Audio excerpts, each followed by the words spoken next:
So let's continue and look at how confirmation gradually came to be recognized as a sacrament in its own right and having a particular theology separated from baptism. So first of all, simply the word confirmation. The name confirmation was used first by French councils of Riez and Orange in 439 and 441 respectively. So you're talking, what, mid-5th century. And these councils gave priests permission to anoint the children they baptized with consecrated chrism and instructed bishops to visit the rural areas of their diocese regularly in order to confirm these baptisms by the imposition of hands. So this is virtually identical to what Pope Innocent I had said shortly before in 416. Priests you can anoint with chrism, but it's only for the bishop to come around and confirm these baptisms. Another turning point, so I would mentally highlight this one, is Faustus of Riez. And now Faustus of Riez is not a name that just pops up all the time in theology, but he's tremendously important for understanding the theology of confirmation that the church inherits till today. So around 460 AD, Bishop Faustus of Riez delivered a homily on Pentecost in which he stressed the importance of this episcopal confirmation by saying that it made those who received it more fully Christians. So one of the things that's going on is there's been a neglect at his time of bishops going out and doing what these other councils of a few years earlier in the same location had said. The councils of Riez and Orange. There was this, it just wasn't being practiced. It wasn't seen as important. So he's kind of stirring up, no, we need to practice this. So Faustus preached that confirmation now does what Pentecost did for the first disciples. Now, notice the importance of Pentecost. In class, and we're going to go through more of this, the importance of Pentecost rises to the fore when it comes to confirmation. We'll see eventually Pope Paul VI in the Catechism following him says that confirmation perpetuates the grace of Pentecost in the church today. So Faustus says confirmation now does for those who receive it what Pentecost did for the first disciples. In baptism, he says, the Holy Spirit gave new life and all that was needed for innocence. But in confirmation, see what he's doing? This is what baptism did. This is what confirmation does. Baptism, Holy Spirit present? Yes. Working? Yes. To do what? Give new life and what's needed for innocence, forgiveness of sin. But in confirmation, here's the new thing. The Spirit gave additional strength needed for the battle with sin and the devil in adulthood. So we've seen this language already of spiritual combat, but now it kind of gets canonized into the tradition. The same with this word strength, right? Once this word strengthened enters into the language here with Faustus, it never leaves. We're going to see the word strengthened in relation to confirmation over and over and over again. What does confirmation do? It gives you a grace of the Holy Spirit that strengthens you, and then for a particular reason. Here, it's for spiritual combat with sin and the devil. So here's a quote from Faustus. Before we get to the quote, this homily, this sermon, made it into what are called the false decretals of the 9th century. The false decretals were a set, I don't want to get into the history here, a set of documents that were falsely attributed to previous popes to give them more weight. So they're forgeries.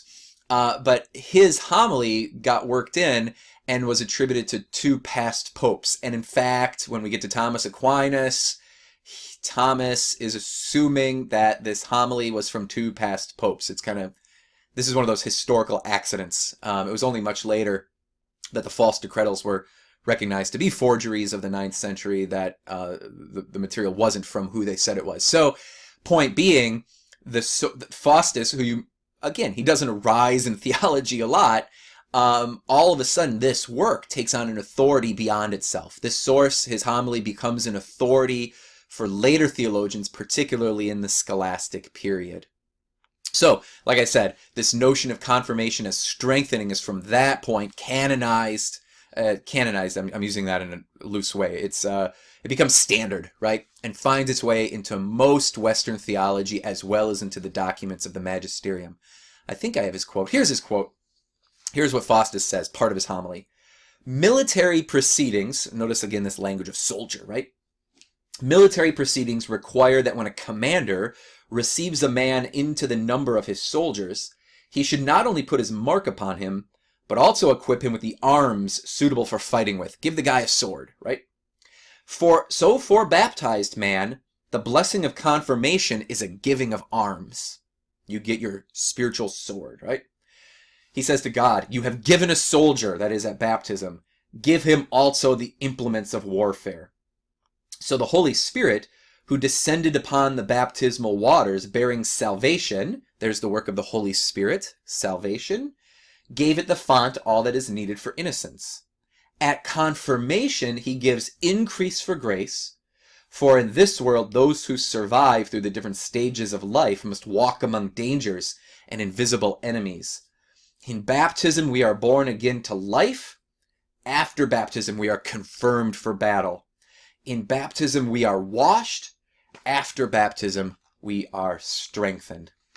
And now we see, we can just look at a few later authorities who speak specifically about confirmation, and we'll notice the idea of strengthening and a little bit of a shift in some authors to what the strengthening is for. So Alcuin in the 9th century, he's Charlemagne's, well, I guess he's in the late 8th century. He's Charlemagne's kind of court theologian. Alcuin says, in confirmation, the one confirmed receives the spirit of the sevenfold grace. There's the sevenfold gift then. So that he might be strengthened. There's that word again. But notice what's strengthened for now. Strengthened by the Holy Spirit to preach to others. And now this enters into the tradition. Yes, we've seen this notion of being confirmed for spiritual battle. But now what's part of that battle? Outward. Preaching to others in the face of possible persecutions maybe. Rabanus Maurus, who is a name that will come up in your Eucharist class, I'm sure. He's a Frankish Benedictine monk and theologian, becomes the Archbishop of Mainz in Germany. He's a student of Alcuin. He says, the Holy Spirit is conferred upon him that he may be fortified by the Holy Spirit. Why? To preach to others the gift which he himself gained in baptism. Strengthened by this, that should be, or his grace, to bear the name of Christ fearlessly before kings and rulers of this world and preach it with a free voice. So, if you remember from Vatican II, Lumen Gentium talks about, brings out this notion of being strengthened by the Holy Spirit, and they're more strictly obliged to spread the faith by word and deed. So we're starting to see definitely a crystallization of a theology of this separated rite, right? It grows out of Faustus. It's kind of takes on a life of its own when it becomes part of these decretals. Later theologians are also reflecting on it. There's reflection on this growing sacrament as separated from baptism, and it's this gift of the Holy Spirit, distinct from baptism, to strengthen the person for spiritual combat and to spread and defend the faith by word and deed. So as we're going to move in the next video towards the medieval period, towards Thomas in particular, we see that in the West, theologians inherited a common practice of a separated celebration of confirmation administered after a lengthy interval from baptism. That's the fact that the medievals inherit.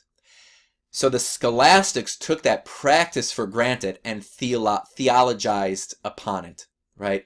So they are conducting their theology based on the information they have, and what's most strongly in front of them is the sacrament as it is being practiced at that time. And that's what we're going to turn to when we look at Thomas, is his theology of this now very separate sacrament of confirmation.